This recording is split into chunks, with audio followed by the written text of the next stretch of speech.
大家好，欢迎来到瑞田电脑评测。今天我们终于拿到了最新款的惠普爱眼精灵8 2022款游戏本，搭载英特尔第12代酷睿 i7-12700H 处理器，10纳米的工艺，14核心20线程，其中6个性能核，8个能效核，基础频率 2.3G， 最高睿频 4.7G。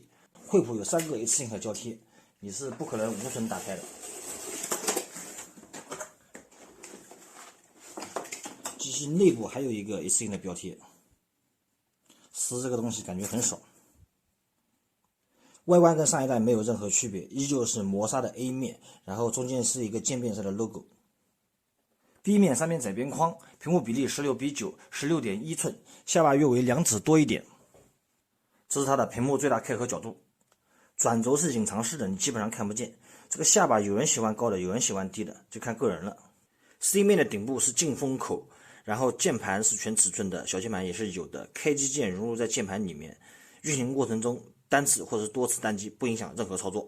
方向键是小的半高的这种，而且它的整个 C 面是金属材质的，这在游戏本里面是非常不多见的。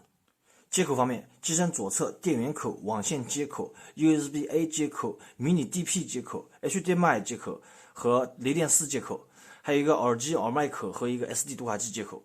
机身右侧2个 USB-A 3.0 接口和一个出风口，屏幕合起来会有一道缝隙，方便你外接屏幕使用。机身的左右长度为 36.8 厘米，上下的高度是 24.7 厘米。机身最厚的地方 25.7 毫米，跟上一代的长宽高、体积、厚度都没有任何区别。裸机重量2340克，比上一代轻了20克。电源适配剂710克，比上一代轻了60克。旅行重量3060克。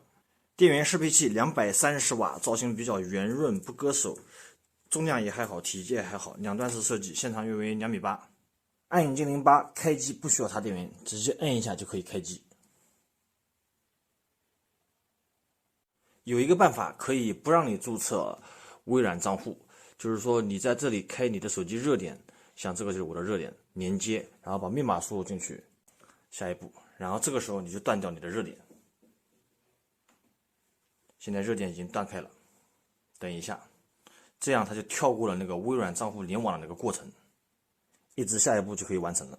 原厂壁纸如果你觉得不好看，你可以在傲慢控制中心里面图库可以自己选择自己喜欢的壁纸。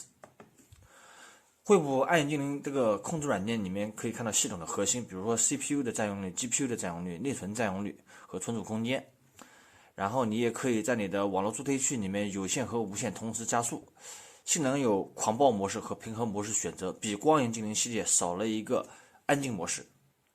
风扇的转速可以自定手动、最高、自动。然后显卡可以有独显、直连和混合模式切换。主板 BIOS 的版本是 F.03， 处理器是 i7-12700H，TDP 45瓦，显卡是 RTX 3060。新款鲁大师的硬件检测信息，内存条是海力士的 DDR5 代4800频率。屏幕是奇美的 16.1 英寸，100% sRGB，DC 调光，德国莱茵低蓝光认证。屏幕的最高亮度为309尼特。这是新版鲁大师的跑分。在各项软件跑分里，因为显卡并没有升级，所以显卡的跑分基本上没有提升。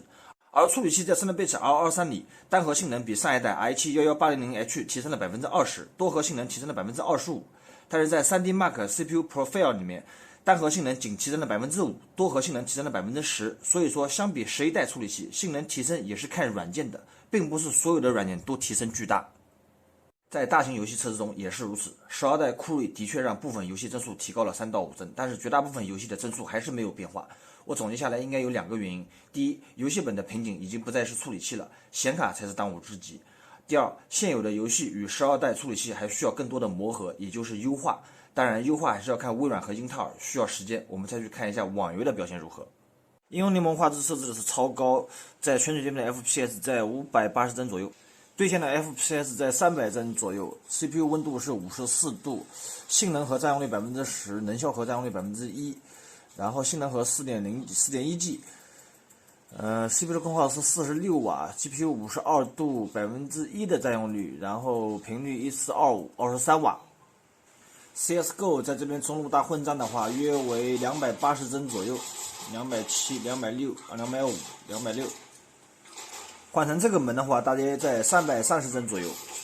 绝地求生我们设置的是全屏全部超高画质，然后等待区这边的 FPS 约为160左右，飞机上的 FPS 在220、230左右波动。跳伞 ，CPU 温度75度，野外跑的 FPS 在160到170左右，有时候也会掉到134。CPU 的温度是81度，性能核是25%的占用率，能效核是7%。然后频率是 3.6G 41瓦 ，GPU 的温度76度，占用率99%，频率1590 115瓦，显存占用率31%，内存占用率51%。切换成3级制以后，在游戏里的 FPS 能达到220到200左右。永劫无间，我们画质设置的是极高，然后 DLSS 开启超级性能，游戏等待区的 FPS 约为130帧左右。游戏里的 FPS 在150左右，在不停的波动。然后 CPU 的温度是76度，能效核14占用率，性能核是28%的占用率。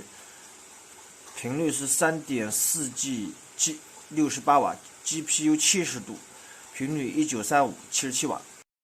赛博朋克2077光线追踪超级特效，塔顶静止的 FPS 约为75帧左右，游戏里跑起来的 FPS 也在75帧左右。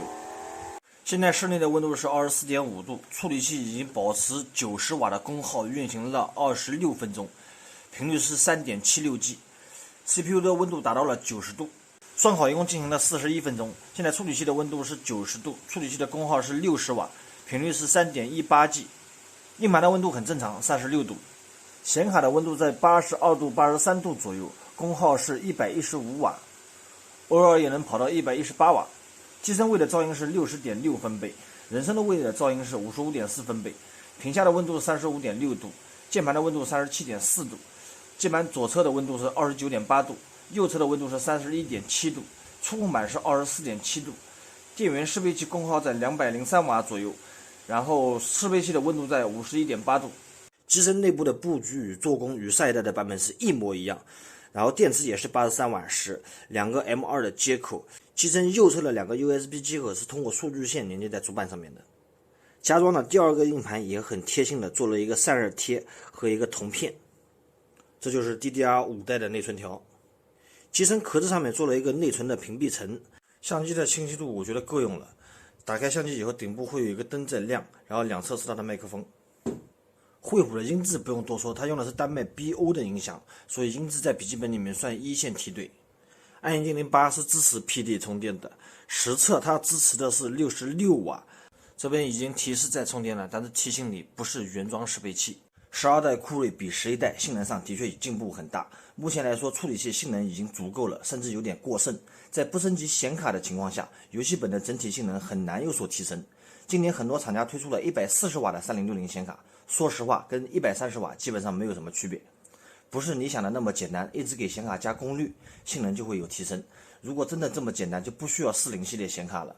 去年非常多的 UP 主对比了115瓦和130瓦的3060，除了软件跑分上比130瓦的弱点，真的打起游戏来也还是半斤八两。今年140瓦的，我敢断言噱头大于实用，明摆着就是投其所好。我就问你，强行加到140瓦，机器不热吗？噪音不高吗？这里提升值得吗？我也会开箱其他品牌140瓦的显卡游戏本，也欢迎大家持续关注。今年惠普115瓦的3060肯定会被喷，但是清醒的人还是有的，毕竟价格摆在这里，7999元不耍猴不缺货，我相信肯定会有背刺版的 2K 165赫兹屏幕版本出现，但是价格也会更贵。3060用 2K 玩大型3A 游戏还是比较吃力的，普通网游倒是无所谓，这就看你们的需求了。RTX 40系列显卡会在今年10月份左右发布，但是加价和缺货问题会一直困扰着我们。真正能买到的40系列游戏本还得看明年的这个时间段。